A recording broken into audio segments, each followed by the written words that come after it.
Hey, Dr. Mike here. Have you heard of peptide therapy? Find out about this popular trend in health and anti-aging on today's show. You're listening to Live Foreverish, a show dedicated to helping you live just a little longer. Here's your hosts, Dr. Mike and Dr. Crystal Gossard. All right, welcome to Live Foreverish. We're talking about peptides, Dr. Crystal. It's trending. Peptide it's all therapy. over TikTok. That's why we're talking about it. So TikTok now it makes our content. Look, we have to stay relevant. We have to give the people what they want. If they're confused about peptides, we're going to clear it up. We're going to clear it up. So what are peptides? Short, simple answer. They're like little bitty proteins. Mm-hmm. I like right? that. I mean, that's basically what they are. Little pieces of, because proteins are made up of amino acids. Yeah. And so these are smaller chains, links of amino acids. Little baby proteins. And we call them peptides, right? And so it turns out in nature, in the human body, that these little peptides, right, actually have quite a lot to do.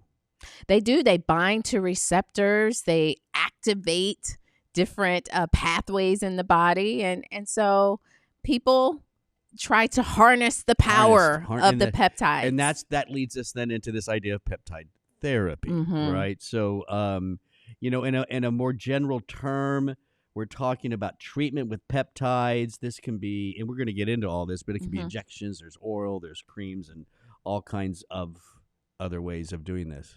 Yeah, but if we want to be specific, and so you mentioned treatment with peptides, I often think like supplements, using it topically, is that really treatment? And so we do have this more specific definition if we're talking about peptide therapy. Yeah.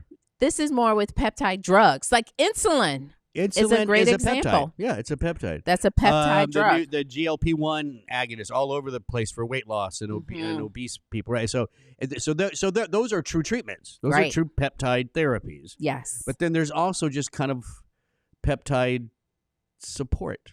I like that. Yeah, peptide support. It's harnessing the peptides that we find in everyday foods. Health support through peptides.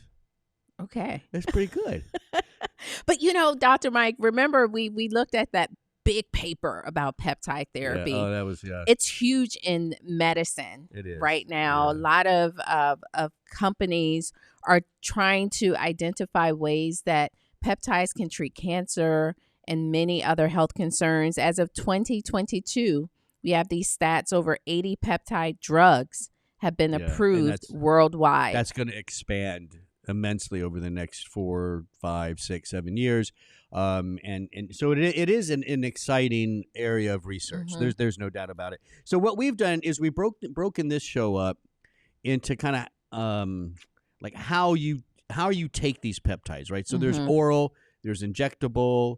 Oral. We're going to go in this order: oral, topical, injections. Yes. Okay. So let's start with oral peptides, and I think right at the top of that list, everybody knows this: collagen. Collagen. I had my collagen peptides this morning, Dr. Mike. That's what you did. I told him that earlier. I was like, yeah, I had peptides today. So collagen is a huge protein, and the problem is we want more of it in our skin at the end of the day. And the problem is it's so big. You can't really, if you take it in a pill, you're not going to get much out. Matter of fact, you're going to upset stomach probably. So they take it and they make the little baby proteins out of it, peptides. Yes. So I take it for, of course, skin, hair. If you're just listening on your podcast app, you can't see, but I have my hair colored and some blonde highlights there. So I have my peptides to try to keep my hair nice and healthy. If you're listening, head over to YouTube, youtube.com/Life Extension Wellness, and you can see the video version of our podcast. Also for joints. Yeah, that's big. Yeah, people forget that, right? Everybody's focused on skin and hair and nails with collagen, but plays a big role. And I mean, it's the collagen is the most abundant connective tissue protein in the body. Lots of different parts use it, and so it's kind of what holds us. Without collagen, we would just be like pools of plasma. Something like that, maybe. All right, so there's a great example of peptide therapy, right? Collagen peptides. In Right. that case, it is done with capsules. And then, interestingly enough, believe it or not, there's a protein in milk. That's a peptide. Milk peptide. Well, it's the casein that's in Casein, milk right. that's kind of broken down into those peptides, and really helpful for sleep. Yeah. It's that old wives' tale, mom's home remedy. If you can't sleep, get some warm milk. Yeah. I mean, I don't know if the warm milk was breaking up the casein like it's supposed to, but apparently there was some truth to that, because when you take these peptides from milk, you sleep a little bit better. Yep. So that's another example of oral peptide therapy. Well, I don't know if that's a therapy, but oral peptide support. Remedy. This one's always interesting to me because this was actually huge a long time ago. I haven't heard much about this lately, right? I haven't, but I can remember just late 90s into the 2000s. everyone wanted it. Yeah. Velvet deer antler. Now, why did people want that? Well, those antlers, do you know they grow like in a flash? Within a week or so, they go from no antlers to full antlers.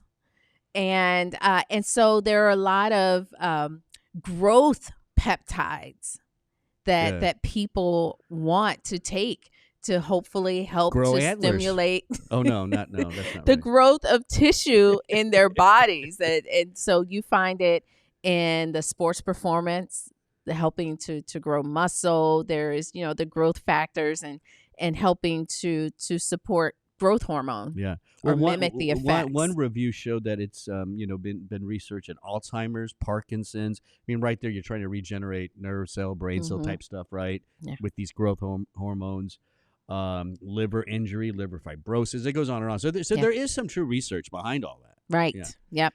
But basically, it's these little growth peptides, right? So Yeah. there's your oral. And that's just 3 examples. There's maybe some other ones out there, but those are probably the big ones. The biggest one being the collagen peptides. Very Right. popular.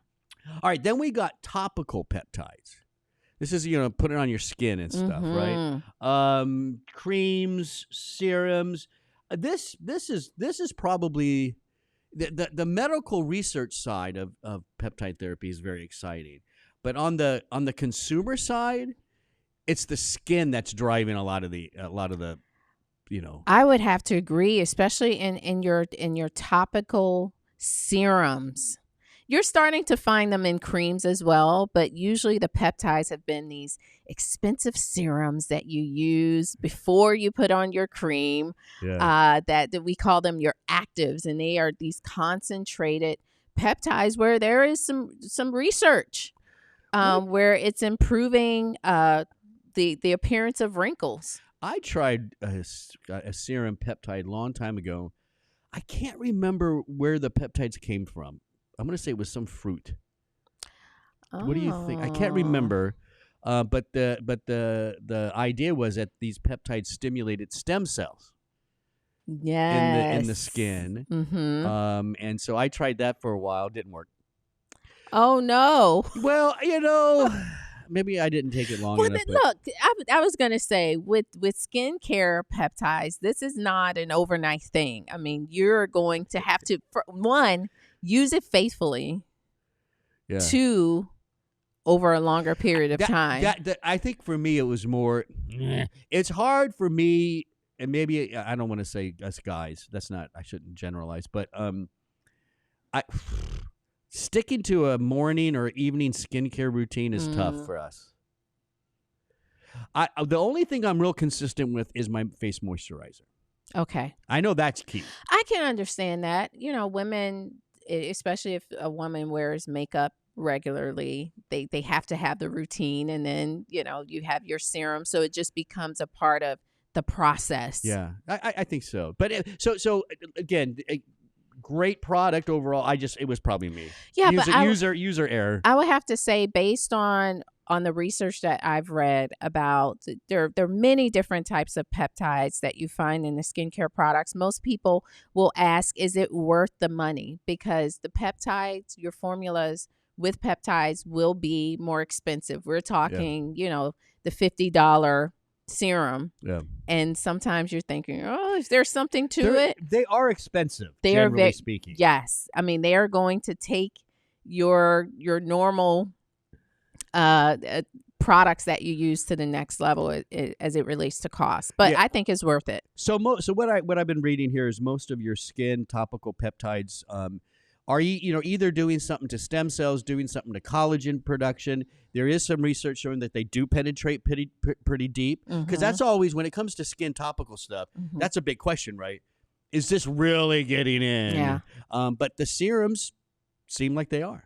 Yeah, I'm totally convinced that anything that you're putting topically on is getting in. Even things you don't want to get in, like your sun screens. It's all getting in there. Everything's getting in. It's causing problems. All right, so that's topical. Again, that's probably that's a big part of the industry, no doubt about that. But what's really starting to pop up now, almost like little pop-ups, injectable peptides that you see, like these fancy spas, down here in South Florida.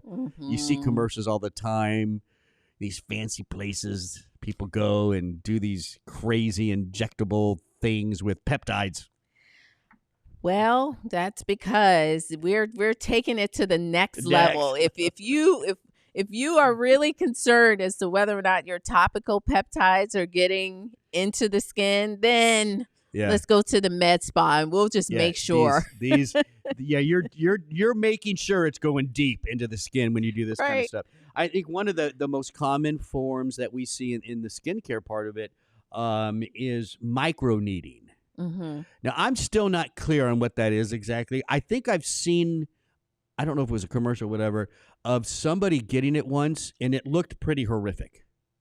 I mean, it was like a bunch of little needles, like, and it made a sound like that. Well, yes. Almost like tattooing. Well, it's the idea you are causing an injury to the skin, just small little cuts. Now, those cuts are now, when they heal, they're stimulating the collagen. You're bringing blood flow to the skin and a lot of those growth factors that's needed to repair discoloration and wrinkles and things like that. And so, yes, it looks pretty horrific. Yeah, but no. It kind of, for me, I categorize a lot of this under the umbrella of hormesis. This is where a little stress goes a long way, in a good way. For instance, you can inject bad knee joints with stuff that breaks down the cartilage and stuff, but it activates the immune system. It activates the circulation and actually helps with healing down the line. Right. But so I get the theory. Yeah, especially when you age, because you think about the aging skin, the turnover is not there like it was when you were younger. Oh, it's not. Right. Oh, Dr. Mike. It's just so yes, you have to force that cell turnover, and so yes, delivering it through the microneedling or maybe after the microneedling session. Right. Okay. Let's make sure we're clear on that. So we're still talking about peptides, right? So yes. You can I guess put the peptides in the needles. Yes. Or you can do the needles first. Peptides, and they get in. Yes. I guess you could put peptides first. You can, and then it helps that microneedle, like especially if you're using the roller version, to glide better. Do we know which way works best to get peptides in, or I guess no one really has looked at that? I'm sure that's been discovered or researched. I'm not sure. I would say if I had to choose one and I was going to spend, $300 for this treatment, I want the one where the peptides are in the needles, it's as you're doing it, you're getting those peptides. You're going to do the one that looks horrific. If I'm going to go for it, I'm going all the way. Yeah, it's so some of the peptides, we're not going to get into the type of peptides they use. I mean, there's all kinds of ones, but ultimately they're using ones that when they do get into the skin, they're increasing protein synthesis, specifically collagen, because what they find in the studies is pro-collagen, which is kind of like the pre-collagen before it's active collagen, is going up in the skin. Right, and it's also regulating the synthesis of certain genes that's involved with DNA repair as well. So, it's all of that leads to better skin and Yeah. cellular health. We have it here. So specifically, it looks like they upregulate one of the SERT genes. We've talked about those anti-aging genes. They're cell-protective genes, is what they are. Yeah. And SERT6 is specific to DNA protection and repair. Listen, if you want healthy skin for a long time, you gotta keep the DNA, RNA, and that process healthy. Well, and I think you have to also think about your lifestyle as well. I know many people may say, wow, that's really vain to spend $300. But What is that? sometimes, What did you yeah, it can be expensive Where did or even more. But you also, 300 per treatment. you also have to think about if some people have sun damage to their skin. And so Listen, we know how we look sometimes matters, even if It people does. try to make it seem like it doesn't. I don't have any problem with people doing this kind of. I mean, I might try it sometime. I really don't. I guess maybe I draw the line a little bit when people kind of overdo the plastic surgeries and stuff. But even a little bit of plastic surgery here and there. But there's nothing wrong with wanting to look young for a long time. There's nothing wrong with that. Right. Yeah. But should we just move on? Or should I say this? Go for it. You have to accept a little bit of the aging process as well. I agree. And the outward appearance is not going to fix the inside. Absolutely not. Yeah. And when I say inside, I'm talking the health of your body inside and the inside of yourself emotionally, being okay with who you are. Yeah. So wanting to get rid of some of the wrinkles, great. But, okay, there's one little one left. Hey, okay, it's okay. You still look good, right? It's like, okay, let's come back to the topic of today. So there's oral peptides. We just did. We did oral and topical. We're in injectable now. Talking about skin, but it turns out injectables are also big in the longevity category, right? Yes, they are. A lot of these are the growth hormone secretagogues. That's helping with healing. I know. Secretagogue. Should we explain that? Well, they're helping the body to secrete. Yeah. Growth hormone. Yeah. A secretagogue basically says, hello, secrete some more growth hormone. Yeah. Yes. And so they're touted as anti-aging. And we know that we have lots of growth hormone when we're young. They are the official prescribing indication is to treat like short stature in kids. Yeah. It's an interesting growth hormone has an interesting journey in the human body as we age. In kids, through adolescence, it's more about growth. But as you stop growing, we find that growth hormone becomes more about repair. So it's almost like there should be a name change, right? Right. It's not. Well, it still helps to grow some cell. I'm not saying there's no growth, but it's that growth is now more focused on not making you taller, but making you heal a certain area that needs to heal. Yes. And so I would say the most, I don't want to call it responsible, but I did speak with a gentleman that he went down this path after a hip replacement. And he said, okay, I want my body to heal the best it can. I know I'm older, and he said that he felt like it made a difference. Yeah. I know some people also that have used it just for better body composition. I think for me, at the end of the day, growth hormone injections, again, this is a peptide therapy, or growth hormone secretagogues is the peptide therapy. I think it in short bursts here and there is probably the best way to do it. I don't think it's something you want to do all the time for many, many years, because there is some increased risk of certain cancers. Yeah, we've seen that. It's growth. Yeah.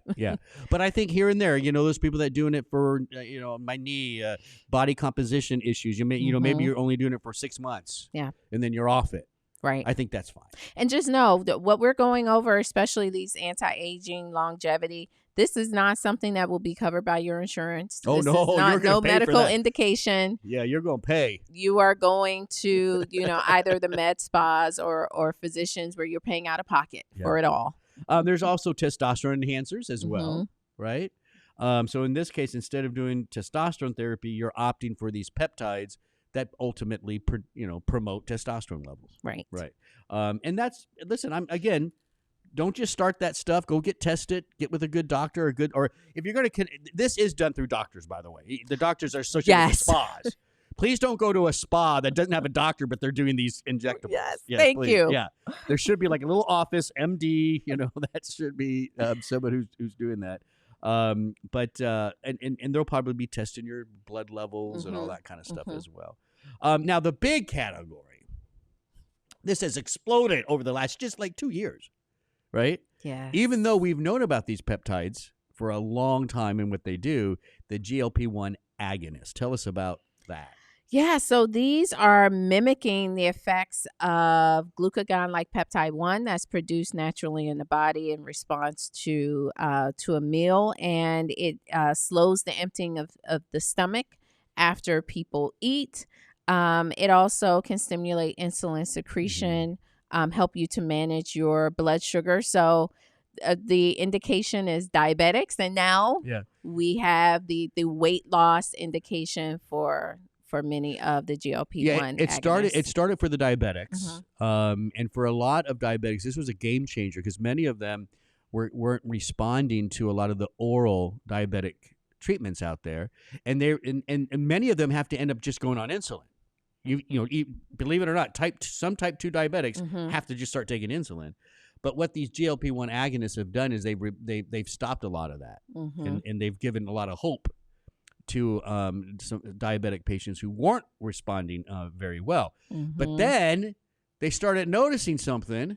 Sugar levels are better. Hemoglobin A1C is all that kind of better. And I lost a little weight, doctor. A whole lot of weight. Yeah, right? I mean, that's essentially how it started. And that's when they started researching appetite's down a little bit. The gastric emptying time is slower, so you feel full longer. And some, those pharmaceutical companies didn't take them long to figure out that new indication. Let's repurpose this. Yeah, exactly. And so now it's both for obesity and diabetes. So and it's peptide therapy.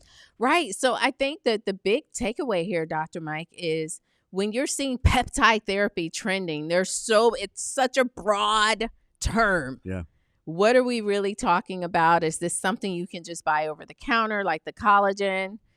Are you focusing in on skin? Yeah. Are you, it's and there's so much more to come. Right. So you kind of have to not think, if you see peptide therapy, look a little closer to see what exactly they're talking about. What they're talking about. And I'm excited just to see the research that's going to come out over the next, few years, especially on the immune boosting side of things, cancer therapy side of things with peptides. So there's great. I love this. This is great information. Don't forget, you go to liveforeverish.com, and we now have 480 something podcast. It's well over 450 now, right? We will have to. I have to look at the number. Hannah, I think we should start numbering. Hannah, give me a thumbs up. I know. Oh, that was going to be a big project for us. Anyways, liveforeverish.com. You can check out many more episodes. Please download, like, and share, and subscribe. Wherever you listen to podcasts on, subscribe so you never miss a show. That's liveforeverish.com. And then also Life Extension, our sponsor. If you're watching on YouTube, you can see it right there. That's our sponsor. If you go to lifeextension.com, there it is. Shop around. When you check out, put in the discount code podcast. And you'll get 10% off $50 or more plus free shipping and handling. That's at lifeextension.com. I'm Dr. Mike. Dr. Crystal. Thanks for listening.